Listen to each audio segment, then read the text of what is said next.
अस्सलाम वालेकुम students. Most important theorem 4A from chapter number 10 आज डिस्कस करेंगे। चैप्टर नंबर 10 है टेंजेंट टू अ सर्किल। तो हम सर्किल के जो थ्योरम्स हैं इनको डिस्कस कर रहे हैं चैप्टर नंबर 10 से। तो आज का थ्योरम है 4A। If two circles touch externally then the distance between their centers is equal to sum of their radii। तो इसमें मैंने डायग्राम बनाई है, पहले इसको समझें। दो सर्किल्स हैं हमारे पास। पहले का सेंटर क्या है, डी, एक बड़ा सर्किल है। दूसरे का जो है वो छोटा सर्किल, जिसका सेंटर क्या है, एफ। दो सर्किल्स हैं, टच करते हैं एक्सटर्नली एट पॉइंट सी। ठीक है, तो बड़े सर्किल का रेडियस क्या है, DC, और छोटे का जो रेडियस है वो क्या है, CF। यानी अब आप इसको थोड़ा सा यहां पर समझ लें बात को कि बड़े सर्किल के लिए जो रेडियस है वो क्या है, DC, और इस छोटे सर्किल के लिए जो रेडियस है वो क्या है, CF। ये सेंटर है, D उसका के लिए क्या है, सेंटर, और यहां सेंटर क्या है, F।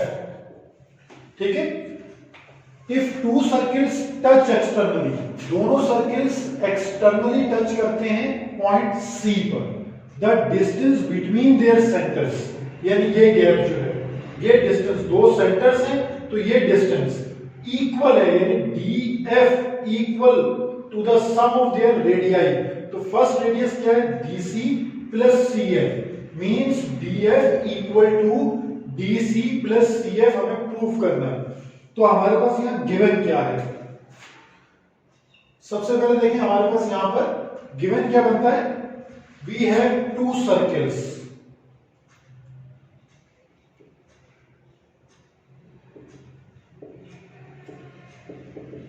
With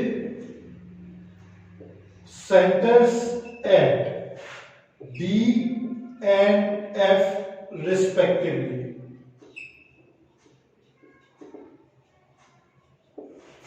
Both circle touch externally at point C।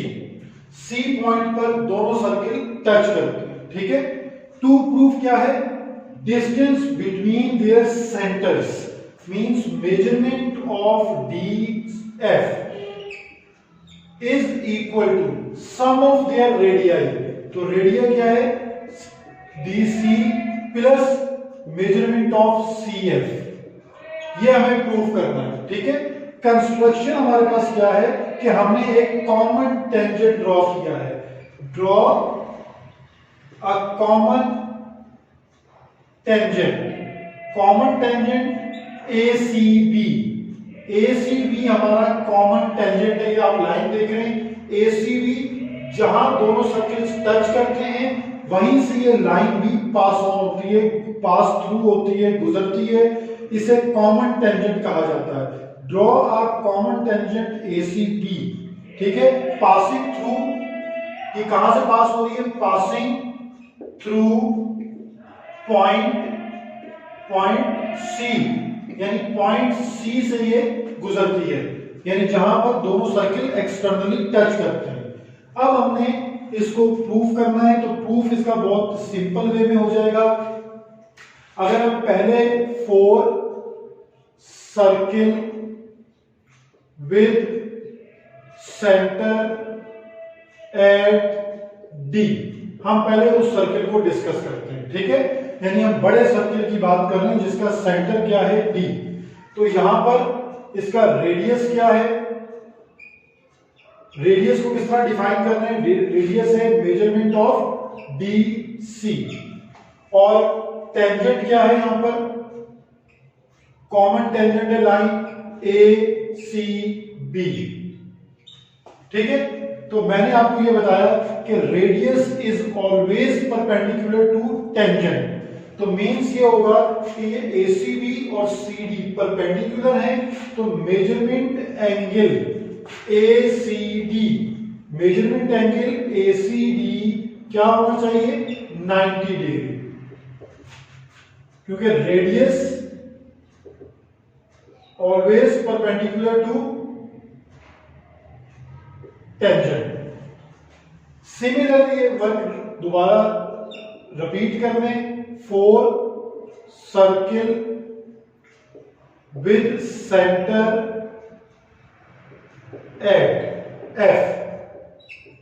ठीक है, दोबारा उससे बता दें कि जी रेडियस आपके पास क्या है सी एफ और टेंजेंट क्या है ए सी बी। दोनों के बीच में एंगल क्या होगा 90 डिग्री। तो means measurement angle A C F is equal to 90 degree. Equation number 2। Again ये लॉजिक है कि radius is always perpendicular to tangent. अगर हम इन दोनों इक्वेशंस को ऐड कर लें, ठीक है, यानी measurement of ACD plus measurement of ACF, दोनों को ऐड कर लें तो 90 प्लस 90 यानी एडिंग इक्वेशन नंबर 1 एंड 2, दोनों को हमने ऐड कर लिया तो measurement of ACD plus measurement of ACF किसके इक्वल आ जाएगी 180 डिग्री के। यहां तक क्लियर होगी बात, यानी एसीडी एंगल प्लस एसीएफ। अब इन दोनों का जो रीजन है वो क्या होगा, इसको एक तो हमने लिखा है एडिंग 1 एंड 2, एक हम कह सकते हैं sum of supplementary adjacent angles, sum of supplementary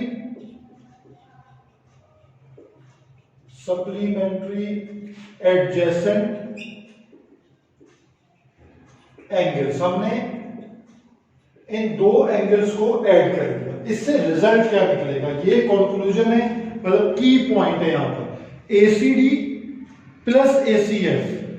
ठीक है, ये एडजेसेंट एंगल मींस क्या है, जिनके अंदर कॉमन वर्टेक्स होता है। यानी एडजेसेंट के वर्ड को भी समझें कि एडजेसेंट का वर्ड कब यूज हो रहा है कि एसीडी और एसीएफ में जो एसी है वो कॉमन उसका आर्म है। ठीक है, इट मींस कि डीसीएफ, यानी मैं ये कह सकता हूं कि एंगल मेजरमेंट एंगल डीसीएफ क्या बन जाता है 180 डिग्री। ये जो स्ट्रेट लाइन एंगल है ना डीसीएफ, इसी की बात हो रही है कि आप एसीडी और एसीएफ को ऐड करते हैं तो 180 डिग्री। मींस हम स्ट्रेट लाइन को डिस्क्राइब कर रहे हैं कि DCF is a straight line. यानी मींस हम ये एक्सप्लेन कर रहे हैं कि DCF is a straight line, यानी ये एक सीधी लाइन है। ठीक है, अकॉर्डिंग टू किसके थ्रू हम एक्सप्लेन कर रहे हैं, इक्वेशन नंबर 3 के थ्रू, कि ये एक स्ट्रेट लाइन है। और अगर स्ट्रेट लाइन है तो फिर कोलिनियर है, क्योंकि उसके ऊपर 3 पॉइंट्स एक ही स्ट्रेट लाइन पे लाई करते हैं, तो इसको हम कोलिनियर भी कह सकते हैं कि ये एक कोलिनियर लाइन है। तो कोलिनियर लाइन की प्रॉपर्टी क्या है कि हम इसको ये लिख सकते हैं कि total length DF is equal to sum of its components. ठीक है, यानी इसके कंपोनेंट्स क्या हैं, एक मैं इसके दो पार्ट्स कर देता हूं, एक सीडी पार्ट है और एक सीएफ पार्ट है।